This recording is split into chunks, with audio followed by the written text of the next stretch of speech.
morning, everyone. Welcome to Meanwhile in Coventry Star Wars Creators Panel, and I will just ask these guys to introduce themselves. So, starting here. Hi, I'm George Mann. I'm a novelist and scriptwriter, best known probably for the work I've done on Doctor Who and Star Wars, and Newbury and Hobbs, which is my steampunk series of novels and comics. Hi, I'm Kieron Gillen. I'm still a little freaked out by Darth Vader. I'm a writer. I've written I used to be a critic. I'm mainly known for writing comics. I've written a lot of things, mainly for Marvel, like both as superheroes and Star Wars relevantly, and a load of indie comics, which are mainly through Image. I have a lot of fun with them. I'm Nick Brokenshire, writer and artist of Star Wars Adventures, which is IDW's all ages Star Wars line, as well as other books like Once a Future Queen from Dark Horse and other little bits and bobs. Okay, so I'm a big Star Wars fan. I've been a fan for years. So can I ask you guys, at what point were you introduced to Star Wars, and what kept you as a fan? So I'll start with Nick. My dad took me to see Star Wars in London in '77, and I just remember seeing the film, but walking out and then them selling these kind of brochure things, like they were about this big, and just picking that up and having that for years and years from that point onwards. Just immediately addicted to it. Yeah. Same question for Kieron. Sorry, my brain. This is Sunday at a con, so brains are frying. Like, what is the past? I'll tell you what the past was. The first movie I ever saw in the cinema was Empire Strikes Back, I think. And it's quite, explicitly it's my introduction to both fantasy culture and like science fiction culture and geek culture, and also communal culture. Like being in a room like this right now is kind of what was introduced via going to see Empire. So that was and immediately that's the big striking. This is what cinema and fantasy and all these things can be. So that's kind of the way in. It was like, it wasn't just even a way into Star Wars, it was a way into all of that stuff. So it was absolutely a kind of Rubicon. Yeah. And to you, George. Similar to Kieron, actually, I was 4 and my granddad took me to see Empire Strikes Back, and the spectacle of it, and I became absolutely obsessed with R2-D2. And then my granddad and my parents started buying me toys, the sticker books, and it just became, I was making my own adventures with my cousins around the back of the sofa and stuff, and just became the thing, really. So from being a fan, what was your journey then into Star Wars as a creator? How did you get there to create in that world? I was really lucky, actually. So essentially what happened is they approached me about the first book I did, Myths and Fables, a few years ago. The creative director at Lucasfilm Publishing, Michael C. Blaine, he's a big horror fan, and I'd written a kind of spooky crime novel called Witchwood. And the premise behind that novel is there's a murderer who's acting based on some kind of fictional mythology that I'd written about. And Mike had read that book, and I kind of, happy coincidence, I bumped into him at New York Comic Con, and he pulled me to one side and said, "I've just read your book. Was all that mythology based on kind of real mythology, or was it fictional?" And I said, "No, I made it all up." And he said, "Would you like to do the same for Star Wars? I think, I've got an idea for a book." And kind of went from there. Awesome. So Kieron, can you tell us your journey into Star Wars comics? Like I was, this is like, 2014? So Marvel has just got the Star Wars, Marvel's going to be doing Star Wars comics. And was it 2013? It was the past. It was different then. And I just got a call from Jordan, who is Jordan White, who's now editor of the X-Men line. But back then he was putting together the fledgling Star Wars line. And he just called me out of the blue and said, "Hey Kieron, do you want to write Star Wars comics to support Jason?" As in Jason Aaron was going to be doing the main Star Wars book. And they wanted kind of a secondary sister book to it. And they said, "We think it's probably a Darth Vader book, but if you've got a better idea, please tell us."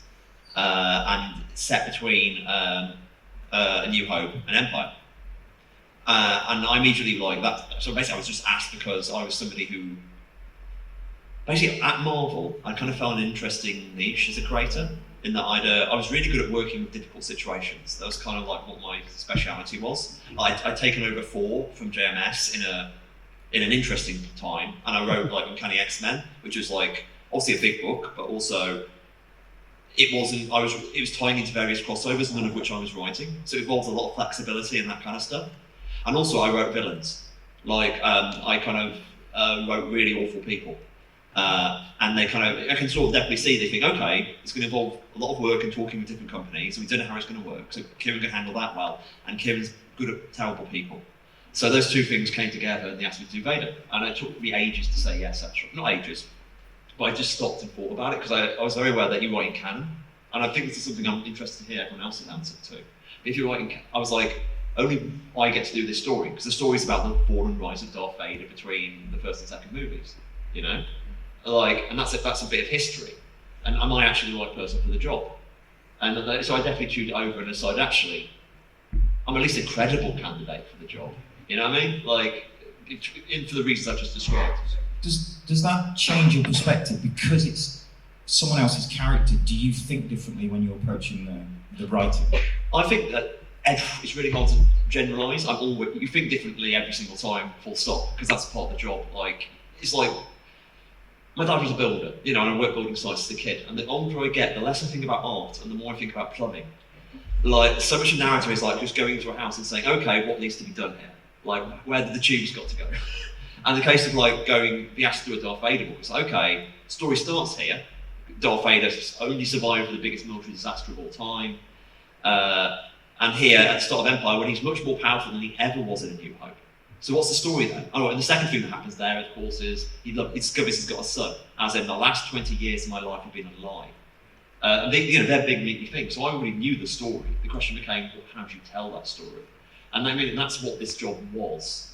And there's other jobs where it's different. And in the case that I knew that story was quote unquote important, because I cared about it. Like I knew as a human being, I want to, to write the scene when Vader goes, I have a son.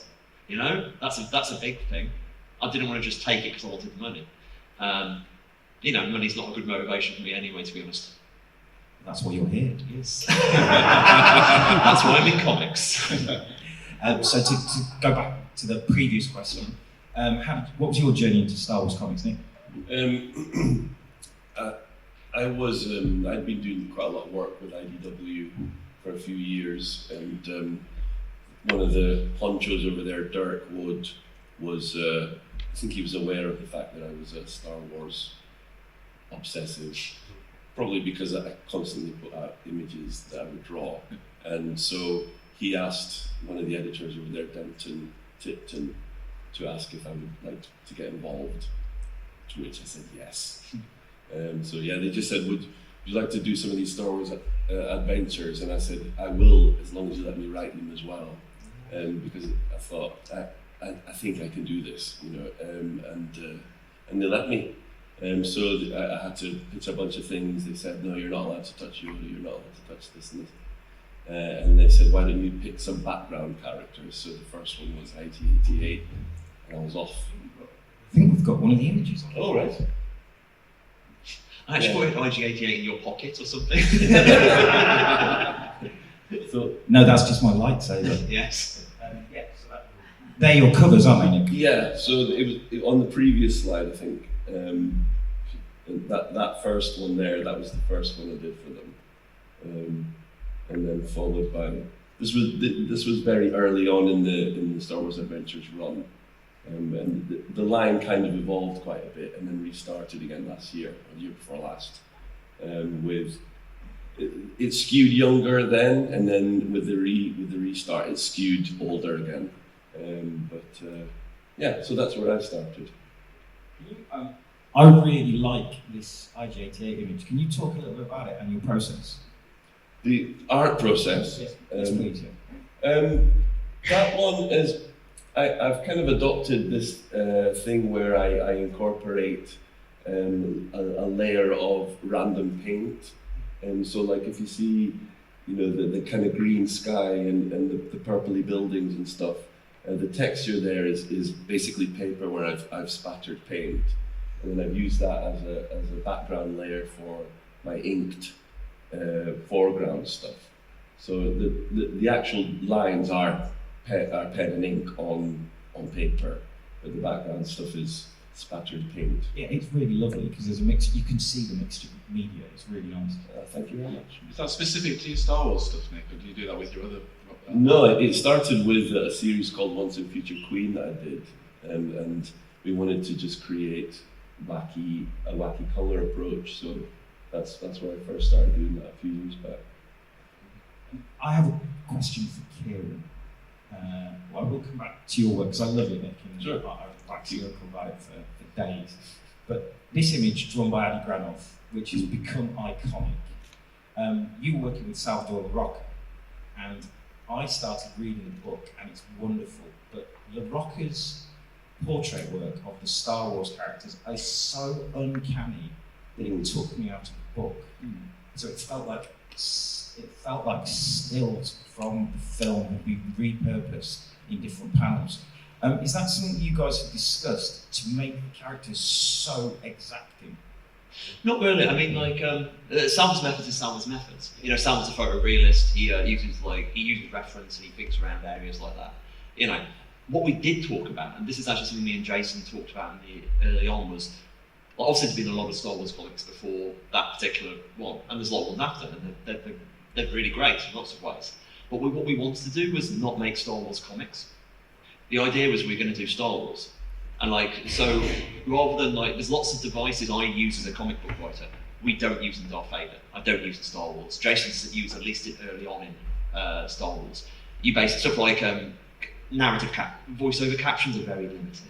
I don't do thought bubbles, and I'm explicitly I'm calling for frames that invoke the movie. I mean, the start of Vader is basically a reprise of the start of, or an early scene in Return of Jedi, but instead of Luke going into Jabba's fortress, we have Vader doing it. And of course, this sets up the idea that really in this story, Vader is Luke. Vader is the kind of protagonist Jedi figure. But also you get to see how Vader does it differently. So you both evoke what you know, so it's placed in the area, and also subverts and introduces character. So that's what I mean, it was always kind of what can we do? You do stuff like the big splashing pages, that kind of using space, being using a very clean frame. So that all kind of the idea to try and evoke Star Wars directly rather than translate Star Wars, that probably fed into Salva's choices, because Salva, always, I mean, if you look across Salva's work, he also changed it at different times. But really, it's I would not dictate to an artist their choices in terms of rendering, certainly. But going on from that, I was watching Jon Favreau's making of The Mandalorian, and The Mandalorian made me cry. I'm not afraid to say it made me cry, it's beautiful. But Favreau was talking about the difference between being really exacting with detail and evoking memory. For example, when Luke walks into Jabba's palace in Jedi, he's wearing a brown cloak. It's brown, but we all think it's black. So they made the call to put Luke in a black cloak. Just because it's your memory, it's the same thing with Han Solo on Hoth. He's wearing a brown jacket. But when Columbia made their merchandise, they made it blue because of the colour grading on the film. So is that something I'm going to ask someone else because I can talk to you about it, Kieron, but is that something you've got to consider, the audience's memory or the collective memory of the story over how it is actually presented? For me, I mean, I'm sure we'll be talking about the books in a minute, and I'll tell you, it's a slightly different approach because we approach canon in a kind of sideways way. But my general approach to writing Star Wars, as writing anything, is that's not mine. As in, exploring someone else's characters and universe is to get the tone right first. Tone, and for me, story is always king as well. So I never want to break canon for the sake of breaking canon. I think it's you've got to respect the material, you respect the work that's gone before and what people love, and try and find interesting ways to tell stories around that. But I also, if there's a story that's too difficult to tell because of the way that the canon already exists, and I think for me, I would rather walk away from that story and tell a different story, where there's scope to do something more pure and original. But I do think, for me, it's about voice and tone, and I think that's kind of what you're saying about memory. Really, it's that thing of what is Star Wars to you, and and how do you capture that so that when someone reads what you've done, it's a new story, but it feels like Star Wars. Is that the same with you, Nick, as well? Yeah, I think the focus, even though like we all tend to get, as fans, we get wrapped up in looking at details, the key for Star Wars has always had to have been the emotional impact and the emotional beats of the plot. And so like George himself played with that. Like he never forced himself to adhere to canon that he had already established. So like if he needed to change a thing, he would, you know what I mean? Just so that he could achieve the emotional impact that he wanted.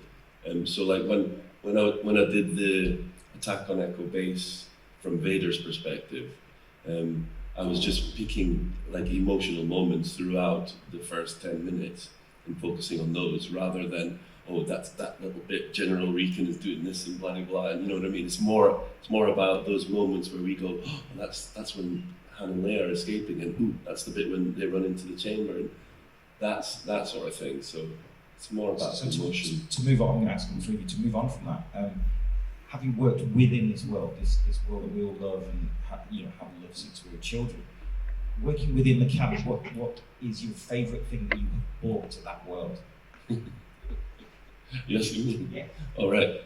All four of us were in the same pub till 3 a.m. last night. Kieron then left, and me, George, and Nick were there till 4:15. So that's why we're all slightly blurry. I left at slightly past 2. My apologies. Sorry. Yeah, Mum. I'm the good boy. I got to introduce. I was just telling Mark. I got to introduce a screwy bit of canon last year. They asked me to do the Star Wars Adventures Annual. It's that one again, the IG-88 one.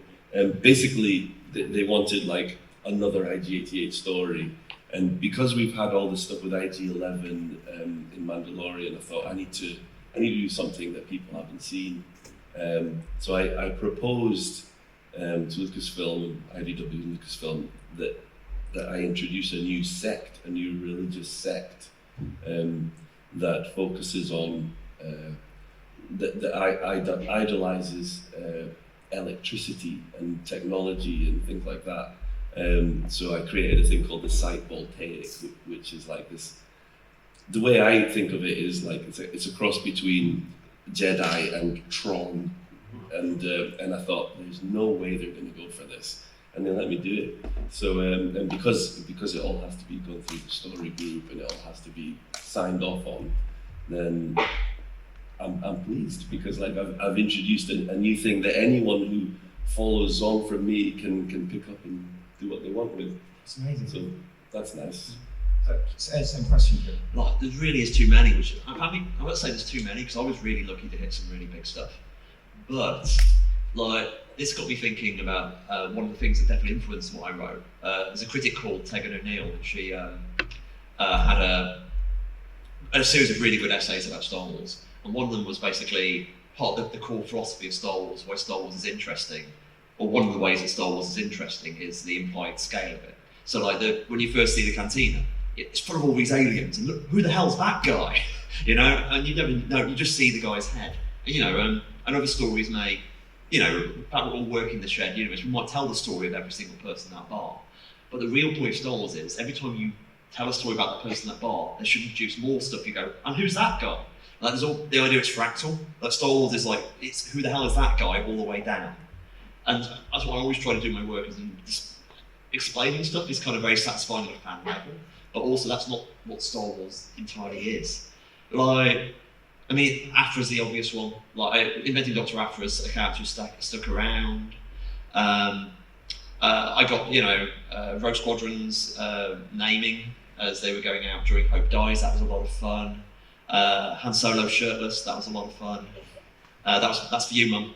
Then there was, but it's interesting with like Leia's conversation with her dad, like, you know, last conversation with her dad before Alderaan blown up. That kind, you know, that emotional like thing. Here's something interesting to give resonances to her life. That kind of stuff. I think that's kind of like, yeah. There's a selection of fun stuff I got to do.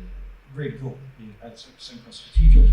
Yeah, I think for me, it's probably there's a whole host because there's quite a lot of stories across the 3 books. But it's probably creating a new Sith Lord, Darth Caldoth, who appeared in the first book, Myths and Fables, and then proved so popular that we brought it back for the second book. To the point that I kind of got a bit too into it because these stories are meant to be like 2,000-3,000 words, and my first draft was like 7,000 words for the second story. And they were like, George, we might need to calm it down a little bit. But yeah, I think that's probably, if I had to put my finger on it. We were talking about Joseph Campbell's Hero of a Thousand Faces outside, and the fact that A New Hope is so tightly constructed, like a myth or a legend. You know, to the point, in fact, there's even a maze at the end if you count the Death Star. Right? So, how much of your time is spent world building, even though you know this world, to actually creating stories, specifically your novels, because they're fuller than, say, a comic book can be. I'm going to go with it. They're short story collections of short stories. So, I went back. So, as I mentioned earlier, the idea behind Myths and Fables and Dark Legends and the new Life Day Treasury was to do a series of books that are kind of like the bedtime stories that Luke and Leia would have been told as kids. So they're cautionary tales, they're Grimm's fairy tales, they're folklore, and the idea was to approach canon in a sideways sort of way. So we kind of decided, well, there's a truth at the core of every story that we're telling, but these are stories that have been told through over thousands of years or hundreds of years, and Chinese whispers have caused them to mutate, and so they've become these cautionary tales. So what we did was go back to a lot of the kind of the classic folklore, and Hansel and Gretel. We did a story like a reverse Icarus story about a Mon Calamari kid who dives too deep and wakes up something. There's the Tortoise and the Hare, which is kind of a race to first colonize a planet. That kind of thing. Lots of ghost stories and spooky stories. We did the Grand Inquisitor as Nosferatu. So what I wanted to do with it, because I was so conscious of the fact that George Lucas was building a myth with that first movie and everything that came consequently, was to try and do the same thing, if you see what I mean, to kind of pay homage to that and go, right, we'll go back to classic core myths and tell those in a Star Wars way, and the type of myths that exist within that world. As a way of it's a bit like Kieron was saying, kind of trying to enrich the universe, make it feel bigger. These are stories that you can imagine these kids being told, and so remember the lesson you've learned. I'm just going to go back to Kieron and apologise for my statement.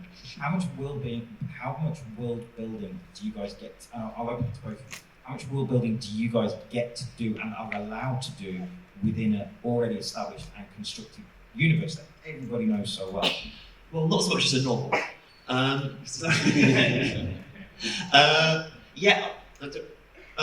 The thing about Star Wars, it's big. You know what I mean? So what you get to do is almost like, just because I've been talking about RPG stuff beforehand, it's like Star Wars has weird planets. And like each planet is its own sort of thing. And at least one of the things the story group definitely encouraged us was, it's not just a Tatooine with the different details. Why is this? What sort of planet is this? So I was always thinking, okay, what's the weather like? How can I do a twist? And like Shu-Turan, that's an example of like a place I did a lot of world building for.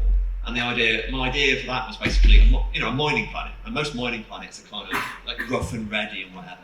And I thought, no, let's go the other way. These are like high empire culture. These are all very decadent. So it's a bit like Dune. So you've got these incredible like ballrooms, which are kind of built beneath the ground, and you've got these mining like drilling fortresses. So it's all very high tech. It's all about a distance. It's all about that kind of balls. So they have like it's very grand, and that's and that's a lot of world building for something which is just a setting. And that's kind of like, it's one of those cliches of comics about the infinite budget, which of course artists will justifiably punish me for. But you do get to go. Let's throw a concept at the page. But at the same time, like Star Wars, I think everyone will jump on this. You kind of know when it's also not Star Wars. There's ideas which, like, I describe writing Star Wars like playing the blues.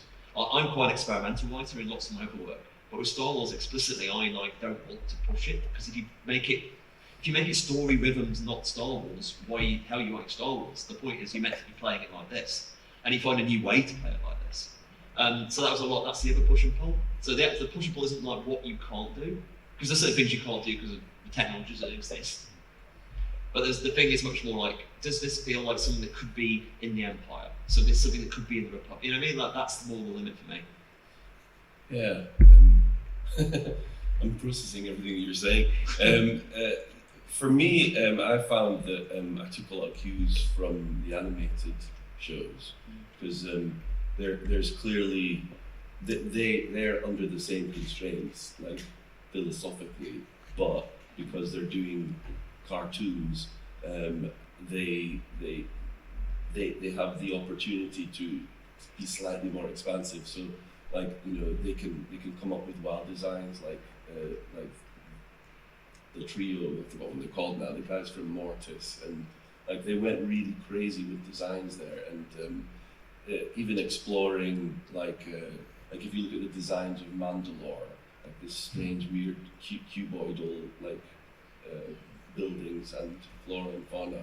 So when I was doing that one, the Rebel Bounty story, I kind of was doing a little bit of what you were saying, trying not to do, which is kind of see how far into the not Star Wars-y field I can push it.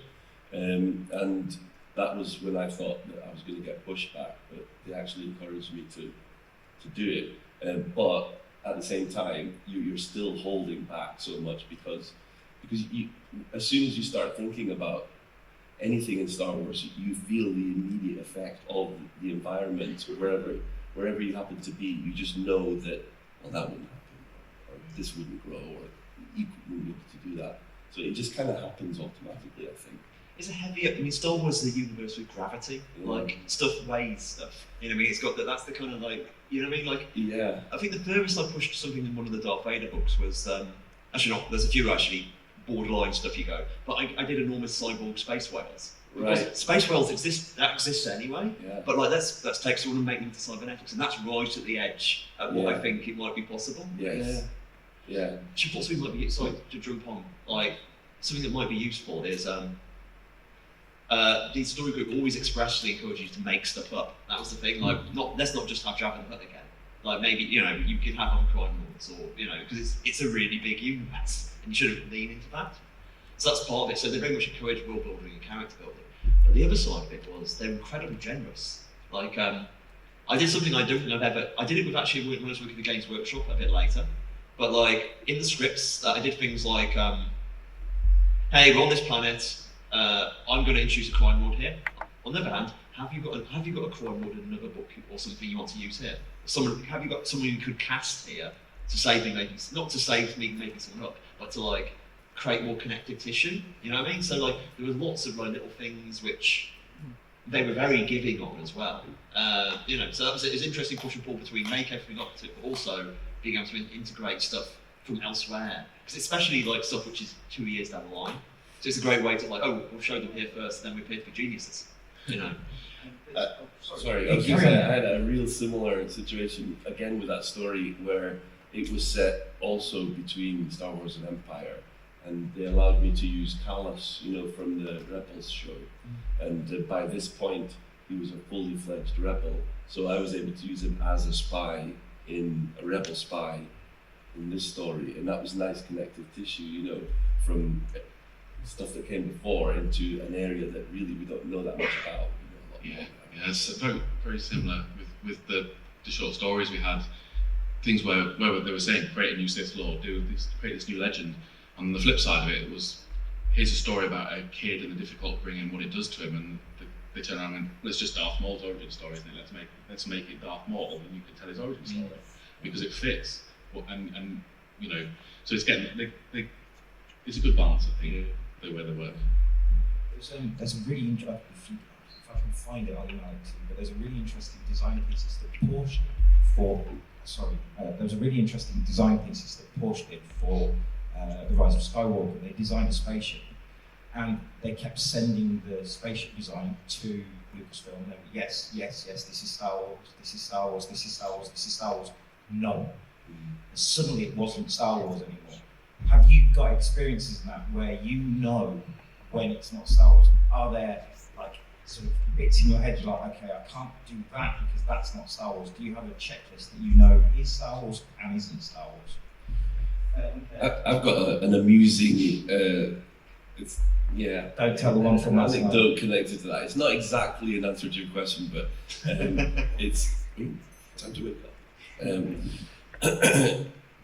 When I was doing one of my stories about IG-88, again hunting these criminals, I had some of them hiding inside a junk shop full of like broken droids, and so one of them was hiding kind of next to like an R2 unit, and next to him I had inserted Vincent from the Black Hole, and but it was so small that you wouldn't notice it unless you knew who Vincent from the Black Hole was, and then thinking, oh, it'll be all right.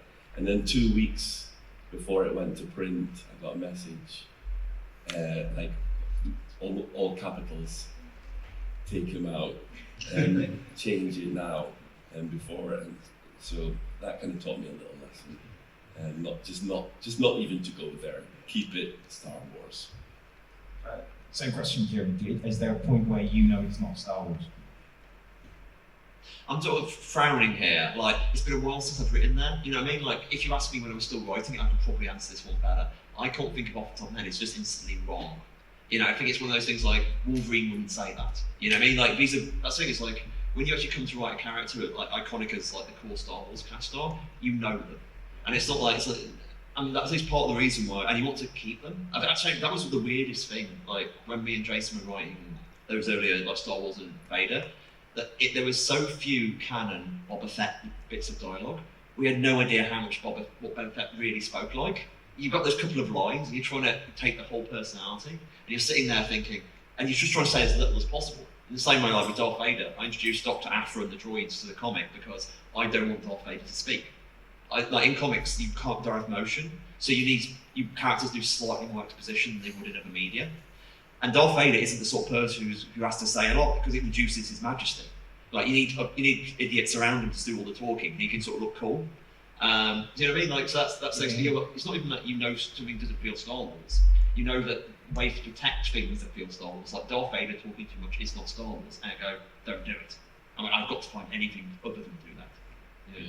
Absolutely the same answer really. It's just an instinctive thing. It's like it's the same. For example, when I wrote The War Doctor for Doctor Who, you watch the thing over 6 times so that you're hearing cadence of John Hurt's voice, and then you just write it, and that you move on from that later on, and you've forgotten how to write that cadence. You have to go back to it, but at the time you're living it, and it's more specific than it's not Star Wars. In that case, for example, it's not John Hurt. I think it's the same with Star Wars. It's like that's not how these stories work or these characters behave. So one of the best things about writing that whole Vader period was when I wake up and I'm lying in bed, and suddenly I have a great idea of how Darth Vader can kill somebody, and I have to run downstairs excitedly to write this new way of Darth Vader murdering somebody, and also walking around the house in my dressing gown, going. And trying to get the dialogue right, like there is absolutely that kind of like I will perform Darth Vader till you can be it. It is hilarious. So what's your favourite thing about Star Wars? Not necessarily to do with your work, just something that grabs you that you love. Nick? Favourite thing about Star Wars? I think I remember being challenged by it. I remember, like, as a kid, there were things that made me go, I'm not sure how I feel about that. Like, essentially, particularly with Leia, like the fact that she was basically the boss. She was the one in charge. She was the one calling the shots. She was basically better than everyone. And as a kid, especially in the 70s, we were like culturally pretty backwards, and so it was amazing to encounter a character like that, and I didn't know what to do with it at the time, but it was always a thing. There was always a thing in my head, and it wasn't really till years later, when you read lots of things and you find other characters in in pop culture like Ripley and others like that, that you start to understand the importance of people like that. If I may interject, that's what made the backlash against the Force Awakens and them saying that Rey is a Mary Jane, can do anything. So weird, Star Wars has always purported equality. Yeah. So when people are, shout it down because it doesn't quite meet their expectations, it's really, really odd. It's really strange. And yeah, if you spoke to a 10-year-old girl who watched Force Awakens, you understand why it's perfect. And it is perfect. Yeah. Kieron, same question. No, it's one of these things where I do actually find myself thinking about even sort of people who are almost my age, and women who are nearly my age, and they were talking about not actually having female hero figures until really late in their life. And the idea that this stuff is more accessible, and also it just importantly like boys having female hero figures. I think these things and the stories that we can imagine in others are important, and stuff like Star Wars. I mean, you're just saying, if you watch A New Hope, like especially with my eyes now, it's basically Leia going, for God's sake, these guys are idiots for like an hour and a half, and it's wonderful. It's this kind of, what are you doing? and it grows towards love, and it's all it's really kind of like fascinating to watch. Yeah. Anyway, favourite things in Star Wars. Lightsabers are good. I mean, obviously, Star Wars is the aesthetic. So much is like the things that hit you. I mean, to mention the schnicked as the Wolverine claws, the little bits of visual dialogue of Star Wars. That's the thing, That's the aesthetic sheen of it. That's kind of what is most immediately. I mean, the sort of the George Lucas's used future that. Yeah. That was what I like most about Mandalorian. It felt really Star Warsy, and that kind of like the 1970s Radio Shack future. There's a lot to love there. George, same question. Yeah, I think the only other thing I'd add to all of that is what I really admire is how Star Wars has become what George Lucas created. It's become like an myth in the same sense. I think because of the era we live in and the way that it's permeated pop culture, and because we're all so aware of it, they're like those core myths, like the Epic of Gilgamesh or Jason the Argonauts, and Star Wars is that. It's a story. It's not just a setting. It's a core story, and in the same way, these guys were talking about what it does for equality. It does for good versus evil. It's kind of it's telling people how to live their lives through story, and I think it's a massive achievement because he clearly set out to do that, and he's achieved it, and it's still an ongoing myth.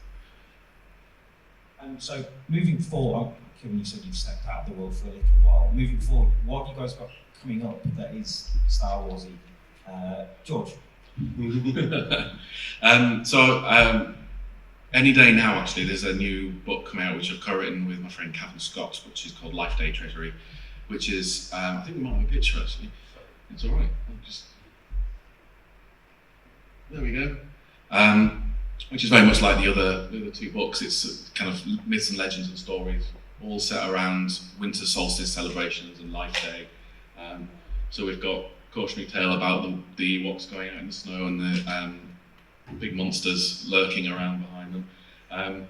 A Christmas truce story, which was inspired by the 1914 truce in the trenches. So we've got a stormtrooper and a rebel, both from Alderaan, who are friends. They get split apart. One of them ends up becoming a stormtrooper, one of them becomes a rebel. They meet on the battlefield. They're singing the same song, whistling the same tune across the battlefield, and it's the winter solstice. It would have been the winter solstice on Alderaan, and they go and have a chat in the woods, and then they go back to killing each other afterwards.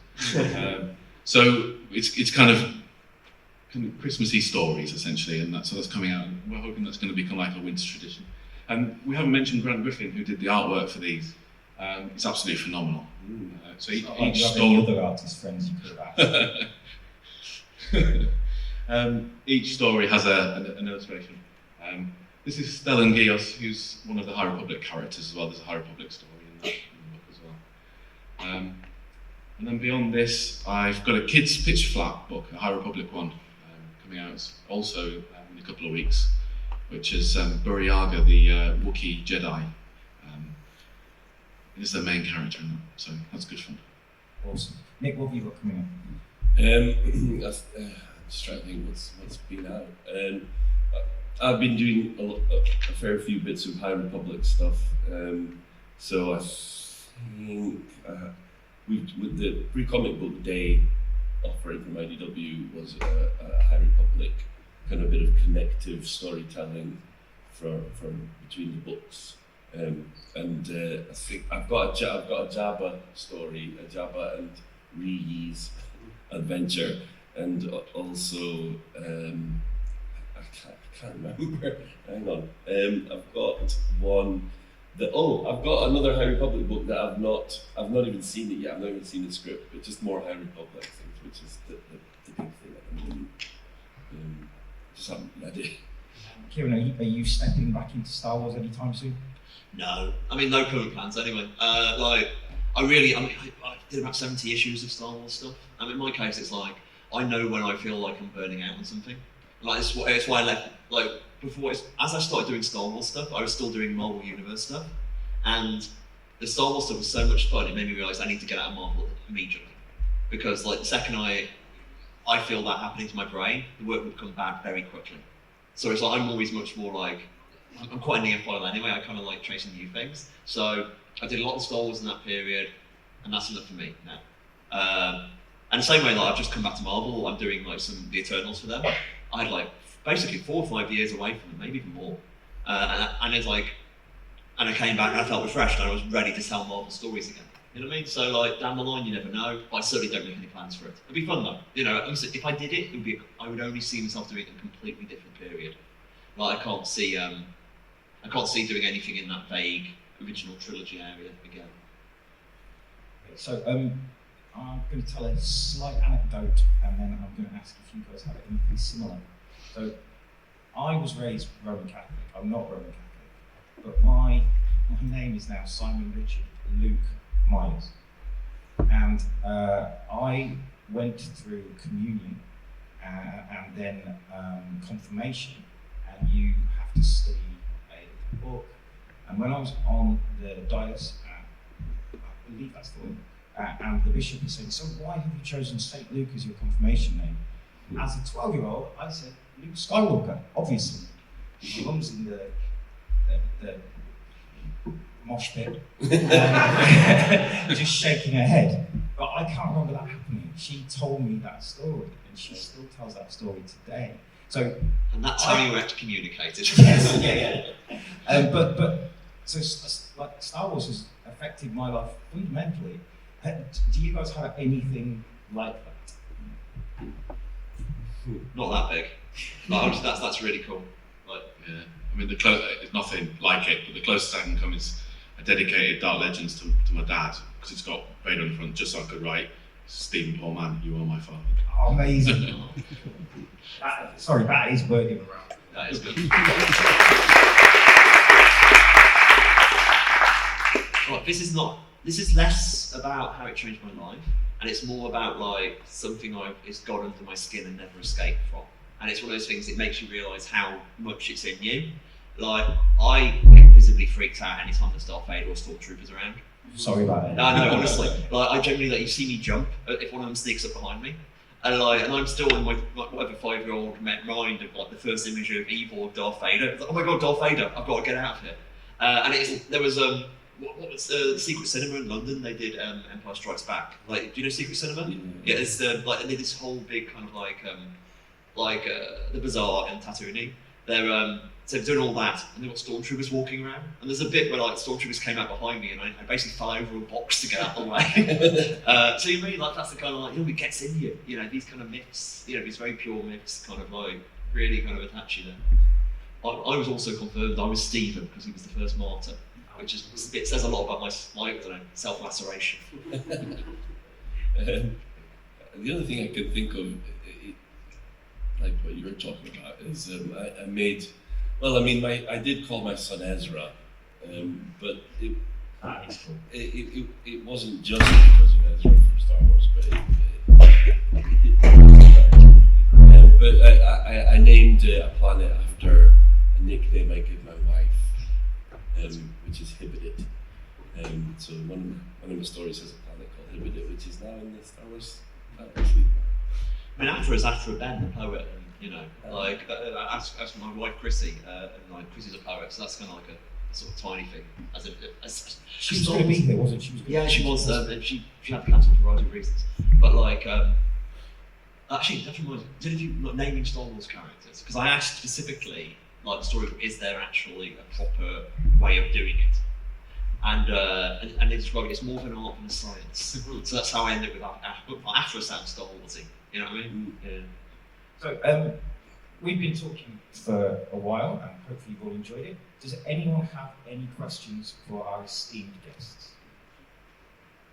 Yeah, so this is being streamed out to the internet, but It will go out to YouTube, so we want the audience to hear it. But yes, does anyone have a question? If they want to raise one, we have someone around here.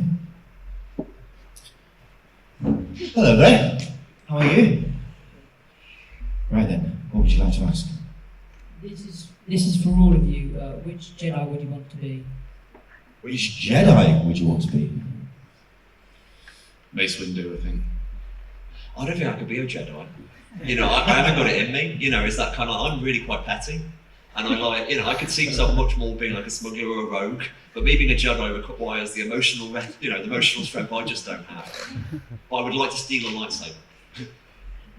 There's a Jedi in the High Republic called Porter Engel, and he's described as like the blade of yeah, and we don't know too much about him other than he's like the baddest assest Jedi from about 100 years before, right, or 50 years earlier. So when he was a younger Jedi, he was like the best Jedi ever. But now in the current storytelling, he's an old fella who likes cooking, and I like the idea of this old geezer that, like, you know, whenever the doo-doo hits the fan, he comes out and he's ready, and he saves the day in outrageous manners. Like I think in the latest book, or in Cavan's book, Rising Storm, there's a bit where he's basically jumping between moving starfighters, basically rescuing people, and he's this 80-year-old geezer just going. So I like that. I'd like to be that guy. I never could be, but I'd like to be. Excellent question, excellent answer, thank you. Right, yes, we have another young gentleman here, and then we'll come to you, sir. Go for it. So, if you could write about any Star Wars character, who would it have been? I've done most of the good ones. That's not true. There's only minor good ones. Like Max Rebo, I could do a really good Max Rebo band story, I think. You know, like that's another thing. Or HK-47 from the Old Republic games. Like I do a lot of psychotic droids, and that would be a lot of fun. Yeah, I would have said Vader, but I've managed to do Vader. But I think it would actually probably be Dr. Afro. That could be I'll be cool. interested. That would be very cool. I like Leia. It's got to be Leia. Leia's so good. She's really good droid. Yeah, I'd love to do more Leia. Right then, sir. With the Marvel comics putting out the bulk of the Star Wars books, and obviously being owned by Disney as well, how did the IDW books come about? Good question. Well, they were. I'm not quite sure how they divvied it up at the time, but like, obviously Marvel got the license for the main strands of storytelling, i.e. the ones that related to the main stories. But with IDW, I think the remit was just make all ages stories. You know, that's their responsibility, and they've done that with the Marvel characters as well, haven't they? Yeah, So, I think they have a history and a market that they've Yeah. built over years. They do like My Little Pony and Yeah, things like that as well. So yeah. they've got a whole children's and all ages audience. Yeah, I think there's the infrastructure is there for that kind of storytelling, so that's why they took it on. I mean, I don't know exactly. It just seems like that's the institutional knowledge at IDW. Like it's what IDW do and Marvel do less so. So it makes like somebody who doesn't know anything, it would make sense to do that. You know, like IDW can definitely do it well. Oh yeah. I think it's interesting. I mean, you were talking about what feels like Star Wars and what doesn't feel like Star Wars. there's almost a sense of what feels like Marvel Star Wars and what feels like IDW Star Wars. There's a definite tonage between the two. Yes, sir. Given the rise of Disney Plus, and obviously there's increasing rumours of an Afro TV series and things, which of your characters would you like to see? That's more for Nick and George, and for Kieron. Who would you like to play Afra? And maybe some of the who should draw voice 000?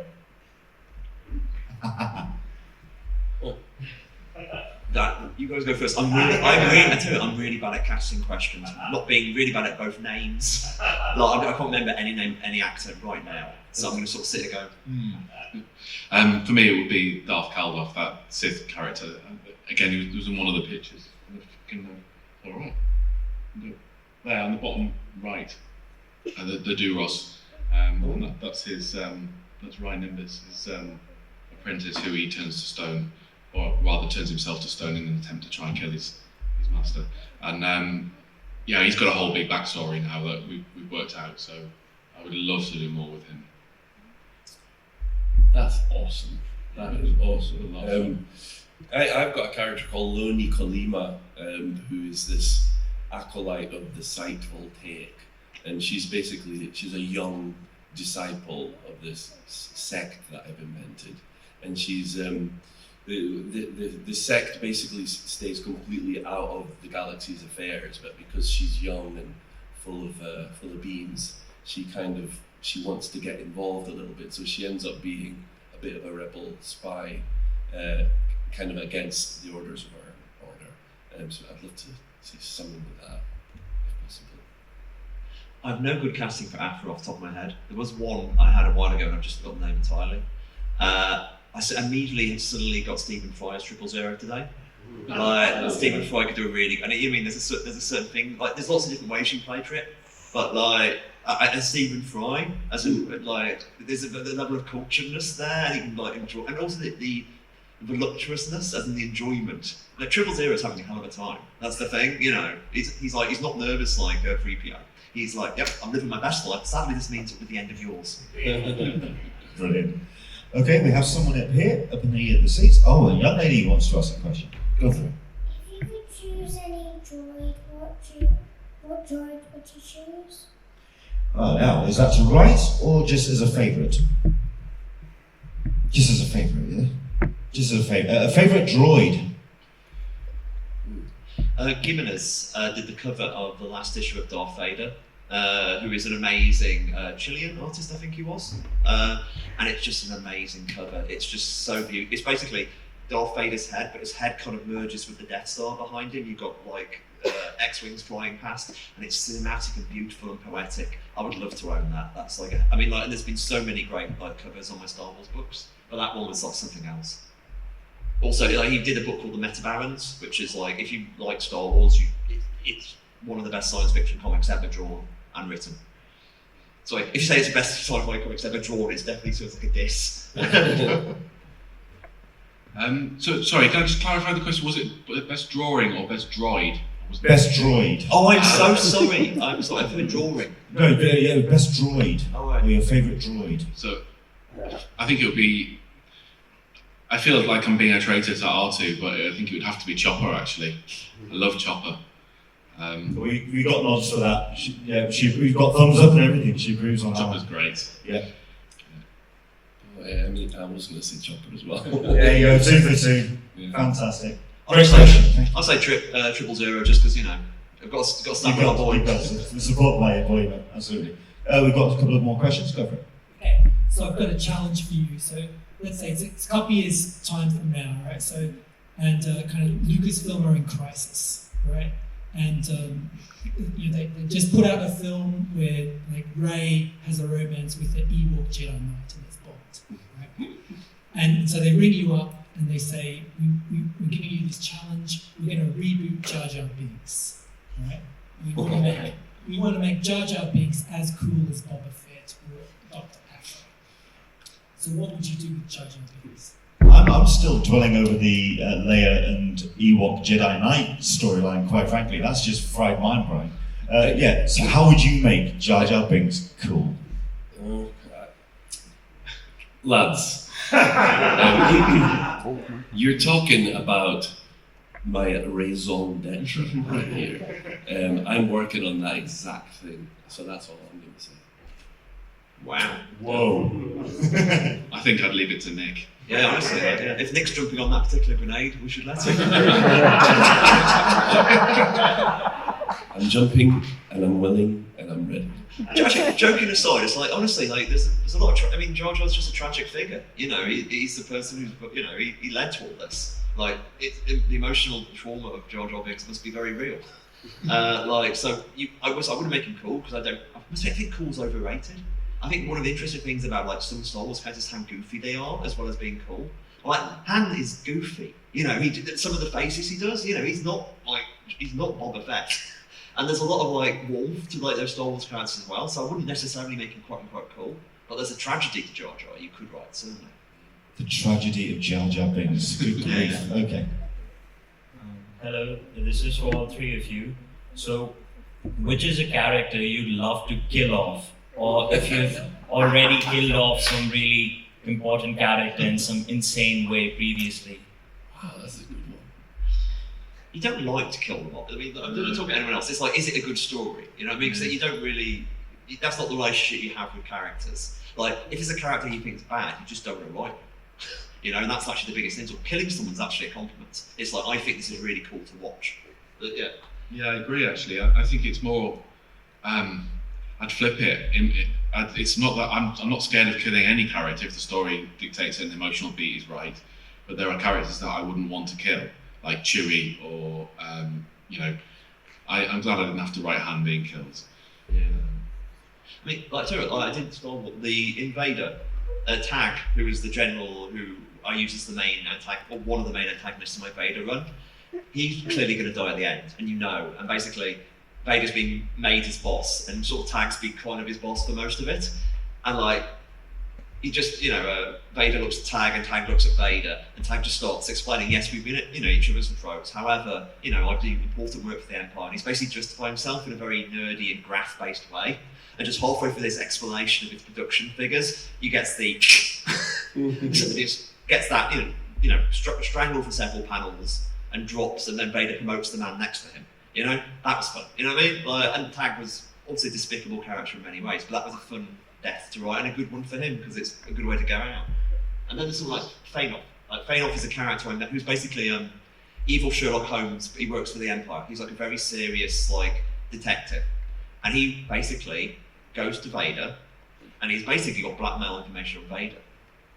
And Vader can't kill him as long as certain things are true.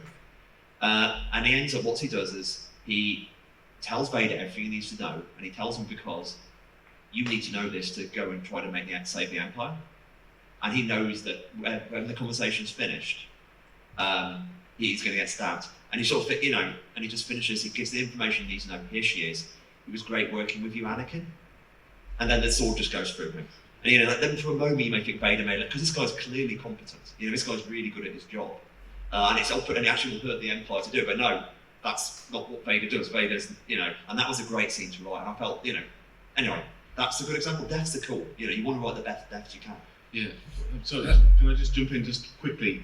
One thing that I really enjoyed doing with the Dark Legends, but the Vader picture on the cover, the story is about what Kieron was just saying. It's psychological impact it has on the person who gets promoted after the previous person was dead. You know what that does to you to know, oh God, I'm next. I'm you know, and the breakdown that he has, and the fact he feels like he's being haunted by the predecessor. So, yeah. Basically, it's not much like being a writer, really. Yeah, very much. Sorry, Nick. No, death is kind of one of those things where I kind of avoid it at all costs in the stories that I tell. I have to find conflict without death in a lot of my things. So I don't know if I want to kill him at the moment. Maybe if I graduate, if that's the right word, to a different line. But at the moment, it's more about there are different implications in my stories. It's like Star Wars as a universe is quite kill happy. That's one of the things. It's not like Marvel where like but that's a very different sort of story. Star Wars villains will probably die by the end of the story. You know, and villain who hangs around. It's more like Judge Dredd almost in that kind of universe. Anyway, so that's an aside. It's like that's where the Western comes into, I think, in Star Wars. It's interesting. Yeah, and it's one of those. It's actually what we talked about earlier. It's one of those things that makes it a Star Wars story. Actually, is that you don't get the narrow escape that means they come back at the end of the start of the next thing. It's like, no, if they're dead, they're dead. Didn't really. I have one. Oh, okay. Unless anyone else. I think we had one more, and I think Am I that allowed could my be. back? Yes, you are. Of course, you are. This is another creative, if you could, question. Given full creative license, what force power would you write? Would we like? Oh, right.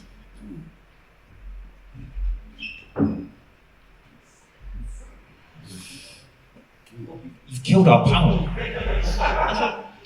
So this is an interesting because, like, what does the Force do? And that's when I was kind of like, when I was writing Star Wars, you want to, because you can't have anything that's cooler than the movies for the reason, like, not much cooler, because like, if it was bigger, why didn't they do it then? You know, it's like I feel like the movies set the top bar of what Force power, quote unquote, should do, and if you go anything more than that, you're kind of cheating. Like that's my personal. I think actually other people would disagree, but that's certainly my philosophy. And a lot of, for me, the fun was like working out ways to use Force powers in the comic, which was just like, there's a bit where Vader pulls someone's grenade pins with the Force, and then the entire unit blows up. You know, that for me was a good Force power, because it's really small, but it kills a lot of people, and it's obviously quite cool. If I could do a cool Force power, it would be a Force thing that makes everyone remember what they've been made to forget by the Force. Because the Force mind-wipe stuff is some, like, control, I'm not going to swear, but like, you know, that kind of mind control stuff, F that person. You know, it's something that makes people actually remember what the, you know, and then just remember how that agency has been removed. Wow, that's fun. In the High Republic books, like they've been exploring this idea of the Force being perceived by each individual in a particular way. So like, there are some who hear it kind of like a song, you know, and there are, you know, those that are able to kind of connect themselves to others with more facility. So I'm quite interested in, so rather than Force abilities, kind of Force sensations. You know what I mean? Like, would it be possible to feel like the vibrations of planets and things like that? You know what I mean? That kind of hippie stuff. It's a tough one. I kind of did put one in one of the stories with a night sister who kind of does a dark ritual, Force-related ritual that where she implants her thoughts. It's kind of not like the mind wipe thing. It's like a remote thing. She plants her personality inside someone else and kind of sees through their eyes and nudges their decisions when they're making decisions to manipulate them. But I kind of agree with what Kieron was saying. I think I wouldn't want to do anything that was like big spectacular Force stuff, you know, because there's so much already. And that's the sort of thing that Storybook would nudge you on. There was a thing when they did the Force Unleashed games, where they were skirting the line of what you were talking about there, where we have experienced through the TV shows and the movies what it looks like to be able to manipulate the Force, and then these games they really pushed the envelope a little bit so that you could so that the character was like bringing Star Destroyers down, you know, like with a Force pull and stuff like that, and that was both cool because it was a game. It was it also did take you out of it. You did kind of go, could they do that though? You know what I mean? Because why doesn't Darth Vader do it all the time? You know what I mean? That sort of thing. So now I'm lost. I don't know where I'm going with that. But what you should do is like the person that controls press. They don't do the whole shit. You're basically controlling the person with the controls. Oh, really pressing down. That's the way. Don't that control the whole. That's the sensible way to do it, guys. You don't need to drag a Star Destroyer. So I have two questions. The first one is, Kieron, you touched on it earlier about Han Solo being goofy. I've always thought he's goofy.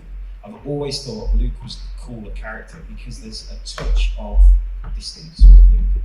So he is cooler, he's more remote, he's slightly standoffish, and Han is very warm and lovable, and you feel like he's going to give everyone a hug. which characters do you think are popularly, are misconstrued by the public? Because everyone thinks Han's the cool one. Which? Jar Jar So I'll start with you, Nick. Jar Jar Binks. I missed that. I was so Sorry, I was being. I'm so enamored by your movements. I missed that. Kieron. No, I must say, you've already got my good one. I say, yeah, you're right. Han's interesting. The thing that always struck me in Star Wars, and this actually is everyone in Star Wars, and this is when I actually it's one reason I don't like the Mandalorian as much as perhaps other people do. I mean, I like it a lot, but I'm not the bigger fan. It's like if you look at like A New Hope, the characters, even when they're making those wisecracks, they are all visibly petrified. They're doing the great dialogue, but like they're really panicking. And that makes it human. These are human beings doing it. And when you get to a level of hyper-competence and they're not being emotionally affected as you're saying lines, that for me, the most interesting stuff in Star Wars are human beings in a frankly lunatic situation and getting through by force of blood for one another and that, you know what I mean? And that's what I mean, as in the level of humanity and the panic. I wrote this in my scripts a lot, as in they should really be sweating now, and I think that's what I think people overlook, because especially like the more we go into more modern action films, the emotional distance of protagonists, the idea that not caring if anyone dies is badass, or especially not even caring if their themselves die is badass. That's it's an aesthetic I like in different movies, but it's not Star Wars aesthetic. It's a tough one, and if I could go back to the previous question and create a false power that makes that question go away, I would do that. Probably maybe Luke in The Last Jedi, and I think there's a lot of conversation to be had around the portrayal of Luke's character and the choices he's made, and what that means for him, and I don't necessarily think it's about failure, and I think a lot of people look at it and go, "Oh, Luke fails," First Order arose, and we're back to where we were. And I don't think that's the journey that Luke's on particularly. I think there's a lot more to it. Exactly that. He's following Yoda. So I think that's a thing that's commonly kind of misread. So my second question is. We were chatting last night, and I don't know if anyone knows, but Nick, and he told me this last night, he has the greatest fan in the world. They're his words. No, I did not say that. Wow. Nick was telling me about, his band is called Blues Harvest, which is a play on Blue Harvest, which, as you all know, is the pseudonym that Jedi was under while they were trying to film it. But Nick was going through the names that they gave away, the ones that they discarded. And he won the whole conversation last night with Chewie Lewis and the news, which is just genius. So I was quite partial to Jabba, but spelled like Abba. Abba, yeah, which is great. So my question to all three of you, and obviously you've won the whole weekend with Chewie Lewis and the news, is what is your favourite Star Wars pun, if you can remember them, obviously. I broke the panel, sorry. It's not. I've suddenly got my mind's gone blank because I can't think of anything. I know I've made several terrible Star Wars puns on Twitter, but none of them are coming to mind. It's the. Oh, I know the. It's the one about. Did you hear about like? Oh, this is terrible. I'm not even sure this works, so I'm not even sure it's a functional joke. So bear with me. I'm trying to put it together in my head. Hear about R2D2? What's the name of the planet where the Wookiees are from? There's a word I can't pronounce. I'm going to point to someone and they have to say it in the sentence. Did you hear that R2D2 got into the licensing business of pubs? He rented a pub he has rented out a pub which specialises in the clientele of the people who live there. He let the Wookiee in.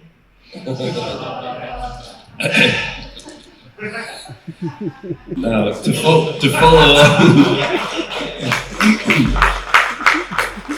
follow on from your stellar joke telling, we have a song in Blues Harvest, which is a reimagining of the song Rosanna by Toto, and ours is Chewbacca, and the chorus is in Rosanna. It says. I've forgotten how it goes in Rosanna because I sing this other song. The chorus is "Let the walk in." No one gets that. It doesn't matter. Come see me later. I've got nothing. I'm sorry. There's a Boba Fett joke, isn't it? Involving a hat. It's like, you need a Jordan with Boba Fett with a hat on as an effect. That's a good one. I don't know if anyone follows Kieron on Twitter, but the puns that Kieron creates are legendary. I admire your penmanship. What do you want to achieve moving forward with Star Wars?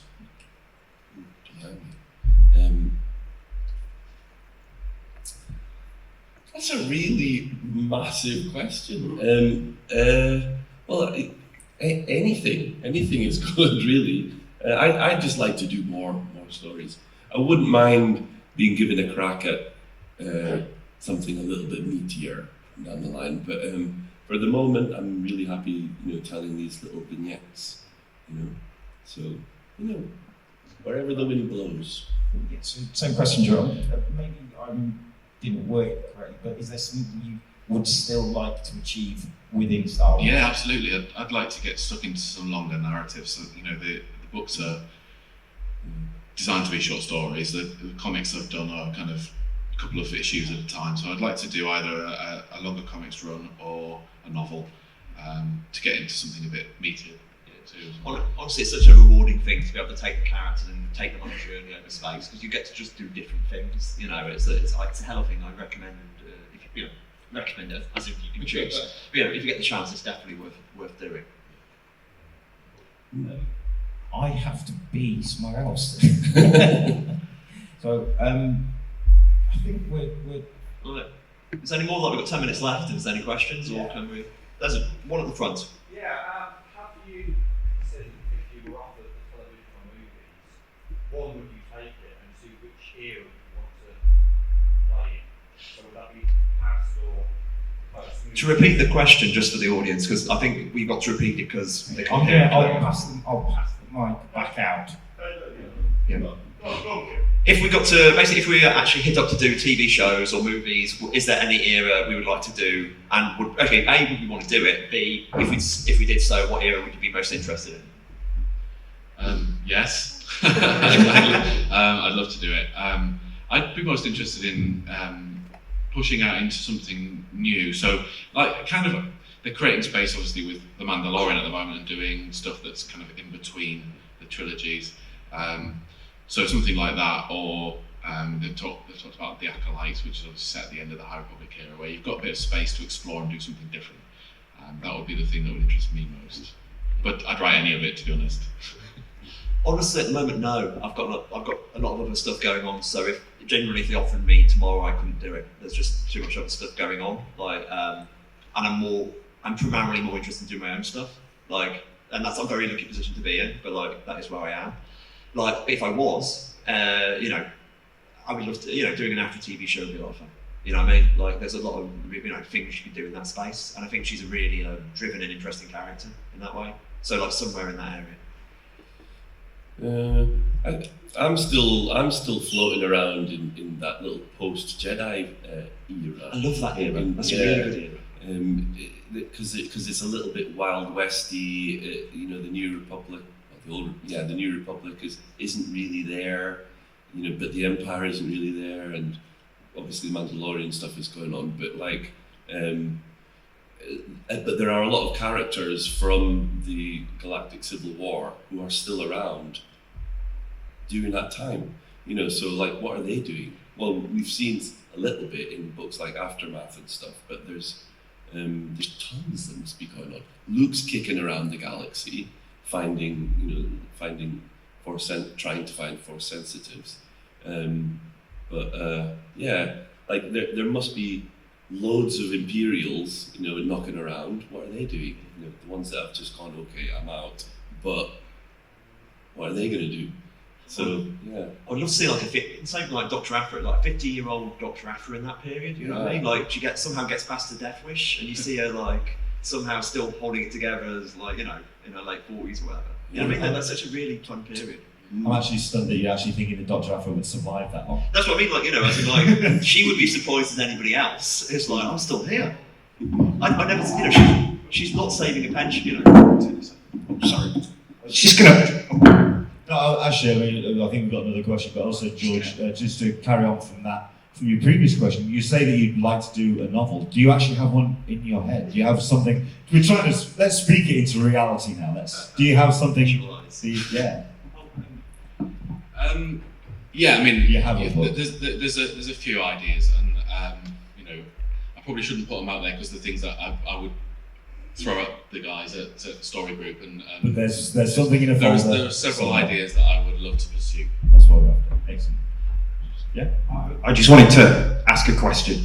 Which characters from different periods, because I want to follow on from your question, which characters from different periods would you like to see meet and to write? You're talking about the essence of how to come up with a story.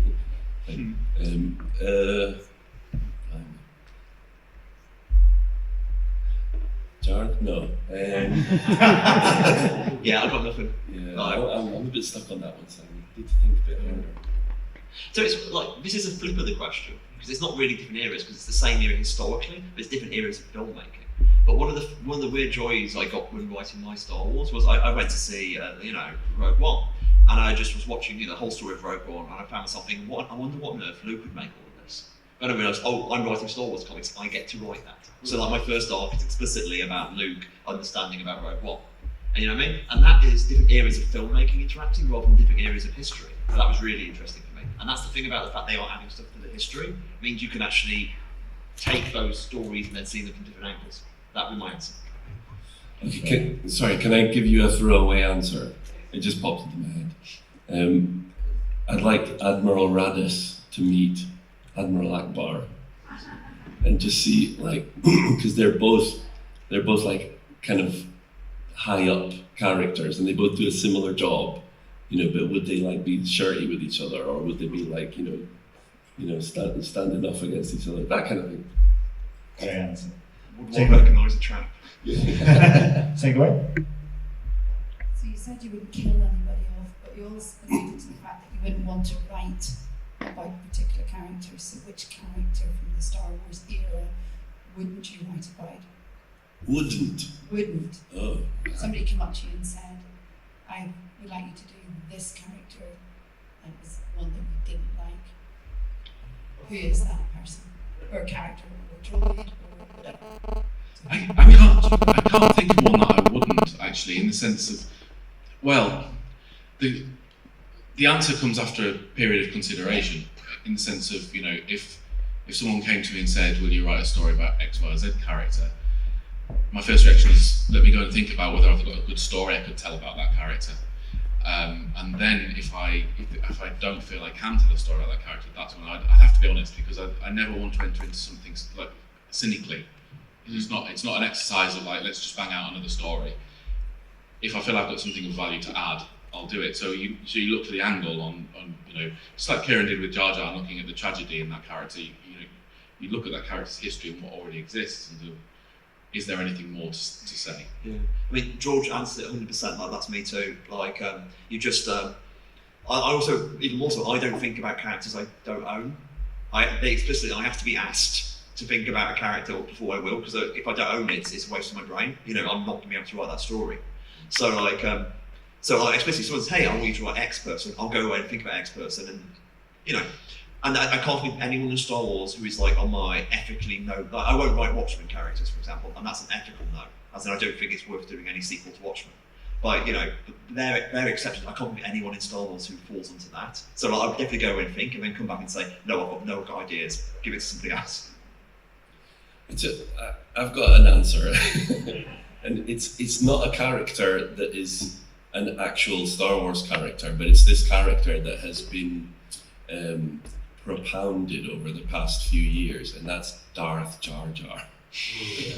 I'm sick of that flipping idea. But and you get loads of people going, oh, I've got a good one for you, Darth Jar Jar, and you go, yeah, that's great. You know, and so yeah, he can die. He wouldn't be called Darth Jar Jar anyway, would he? Yeah, it would be Darth Yeah, that's how Globulus or something. they don't know anything. Darth Globulus. Wouldn't it be Dada? Oh, that's Okay, I changed my mind. Let's do it. Okay, so snap question. Favourite character, Nick? Leia. You've answered it. Jar Jar. Well, yeah, Leia's Leia. Kieron. I I've immediately fell down a hole here. 3PO actually, I'm going to say 3PO. There's something like, I go up and down with different periods of 3PO, but pure 3PO is such a fascinating, like messed up, broken, two-faced, monstrous, you know, like it's everything. There's a lot to love there. And George. Vader. And finally, Kirk or Picard? No, I've done Janeway. So I think we're coming to an end. And can we give our esteemed guest, and indeed Len, who helped, a round of applause, please?